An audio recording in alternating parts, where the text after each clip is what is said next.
Magandang umaga po sa ating lahat, mga kapatid.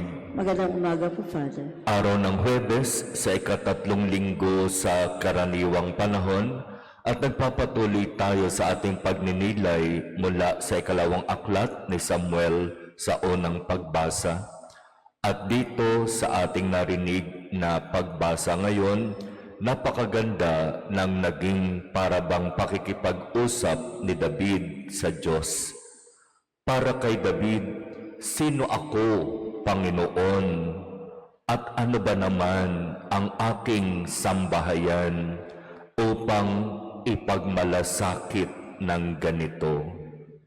Para kay David, napakaraming biyaya ang ipinagkaloob ng Diyos sa kanya at maging sa kanyang kaharian, na halos hindi siya makapaniwala na ang mga biyayang ito ay ibinigay ng Diyos sa kanya at sa kanyang kaharian, at nagpapatuloy ang Diyos ng pagpapala sa kanya. Kaya nga, hindi halos makapaniwala si David.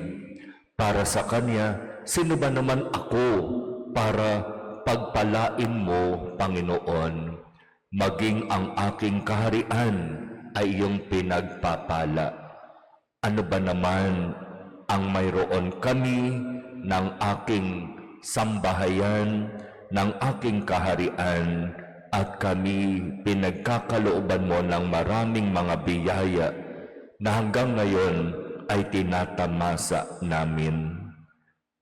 Kung minsan, mga kapatid, magandang tularan ang halimbawang ito ni David sa ating pananalangin at pakikipag-usap sa Diyos.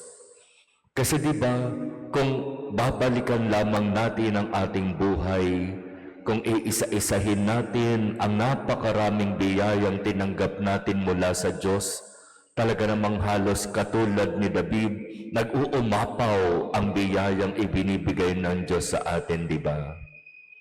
Pero minsan ba, tinanong na natin ng Diyos, sino ba naman ako, Panginoon, para pagpalain mo at pagkalooban mo ng maraming biyaya?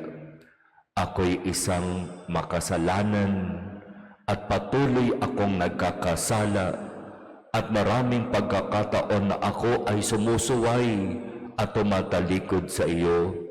Pero sa kabila ng lahat, patuloy mo pa rin akong pinagpapala.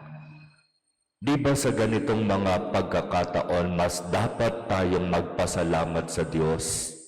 Kasi hindi tayo karapat-dapat sa mga biyayang tinatanggap natin sa Kanya. Pero sa kabila ng lahat, patuloy niya tayong pinagpapala.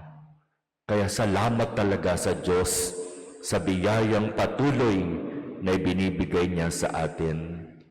Sa umaga, pagkagising, salamat sa Diyos, panibagong buhay ang ibinigay mo sa akin. Sa gabi, bago matulog, salamat, Panginoon, at hindi mo ako pinabayaan sa maghapon na ito. Ang ating maging buhay nawa araw-araw ay maging buhay na punong-puno ng pasasalamat sa Diyos sa napakaraming biyaya na tinatanggap natin mula sa Kanya. At maging ang mga munting mga pagsubok o kahit na malalaking mga pagsubok sa buhay ay dapat din nating ipagpasalamat sa Diyos. Kasi minsan hindi natin naiintindihan kung bakit nangyayari, pero darating ang araw, ipapaunawa din ng Diyos ang lahat sa atin. Salamat, Panginoon, sa biyaya. Salamat, Panginoon, sa iyong presensya.